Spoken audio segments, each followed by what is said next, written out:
This is a homework walkthrough video for lesson 9 of green turtle shells. The biggest thing that you need to do this week is put stickers on your yellow cord on your piano. So if you have these cord helpers, you're going to take off the one that you have and you're going to put on the other set that on one side has the yellow and red. And on the opposite side of this one, which you're not going to use yet, is just your one red sticker for when we did just middle C. So you need yellow and red now. And if you don't have the cord helpers, you have your red on C, E, and G. And then you're going to put your yellow stickers right below here on the next note down from C. And then you're going to put it here. And you're going to do this top sticker on the exact same note as the top sticker of your red chord. So we're going to be using this to shift back and forth, and we'll get there in just a minute. We are also working on the notation and recognizing blue chord. Even though we haven't learned blue chord yet, we will learn that in just a couple of weeks. So we know that the red chord is the snowman shape, and here it's shown broken up. So we have do, mi, and so, and then both together. All three of them, together. And then the blue chord, remember, is top heavy. You're thinking about that blue balloon up in the sky. And then you have the yellow sand, it's bottom heavy. So the third is on the bottom. You're going to think about scooping that yellow sand on the ground to your belly. If you remember this action, scooping it to your belly for the yellow chord. So we have red, blue, and yellow that we are going to be identifying super fast and hopefully transferring that to our fingers as fast as possible. For soundtrack listening, we're doing the Chords and Pieces song. You can turn to page 71 and point along with those, which is awesome. We have a new puppet show, which is Hoedown. Click on the link at the end of this week's newsletter, and you can have those to print off and make your own puppets if you'd like. Bunny's Birdhouse is the last one to practice for this week and make sure that you're getting lyrics as well as possible. And it's going to be on page 12 in the songbook. You can point to the high and the low ones. Let me show you that on page 12 in our songbooks. So you're pointing to the high notes and the low notes, and then the descending notes as it goes down at the end. So we're pointing high, high, high, low, low, low, high, high, high, high, high. You can see them jumping down on the staff. That's what we're trying to get kiddos to synthesize. Same here. High, high, high, low, low, low. And then it descends down here and does baby steps going down. They're probably going to identify that as so, fa, mi, re, do, which it is exactly. So the things that we need to practice this week, and in practice is going to increase a little bit in time now because we're adding the yellow chord. So it should just take a few more minutes out of your day.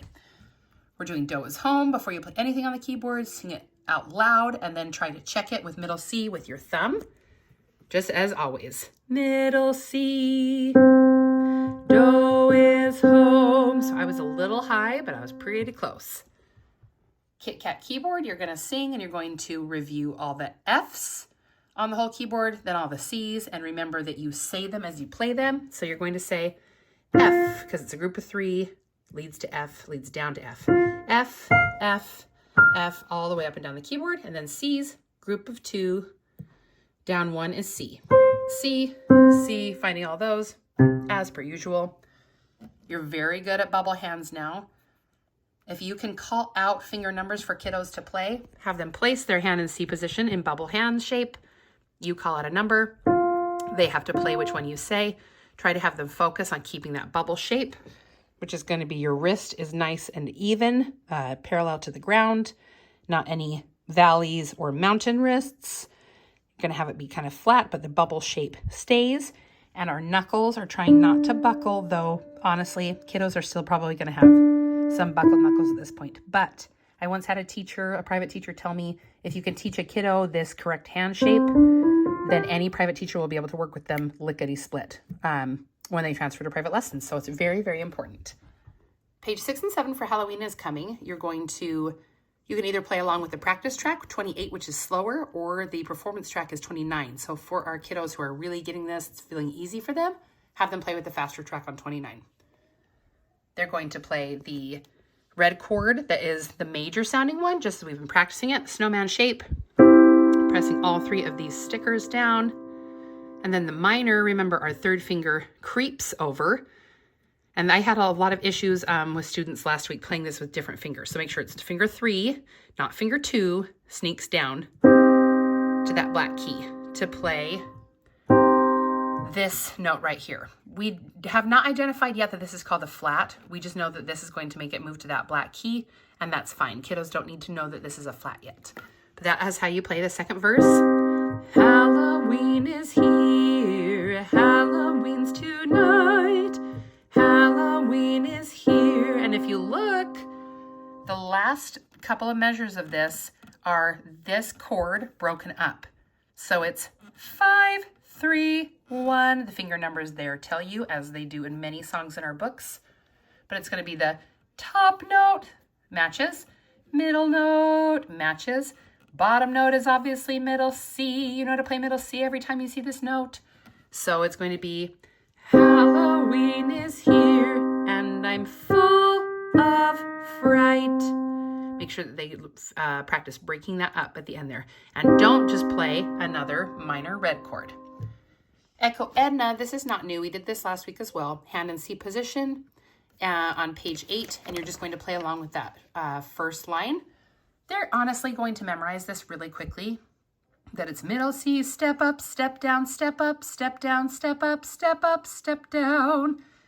They can move on to these other ones, or you can get tricky and you can point to which one they should play and see if they can follow along with your finger instead. Our newest piece is Row, Row, Row Your Boat, which is going to have the yellow chord in it. So on page 10, take your time as you are playing this and make sure that you are playing it with the correct fingers. Our snowman shape, we're going to play 1, 2, 3, 4, 5, 6, 7, 8, 9, 10, 11, 12, 13, 14 red chords in a row as we're singing. Then our hand is going to sneak down to the yellow chord. We're going to play it with fingers 1, 2, and 5. So we're playing the red chord with our bubble hand, and then our fingers stay in the same position. So I've had a couple of students that are trying to move their fingers all around. Have them stick them on those keys, and only their thumb gets to shift down, and we play with the side of our thumb. We're going to shift our thumb down, and those are going to be the fingers 1, 2, and 5 that play the yellow chord.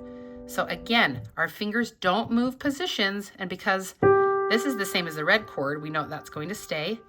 Our middle note's going to go down 1, but our fingers don't move. Hang on 1 second, baby. Hang on 1 second, baby. And then our thumb is going to move down to the yellow chord right there. So this is going to be merrily, merrily, merrily, merrily, life is but a dream. So here's our one sneaky yellow chord. Let me show you.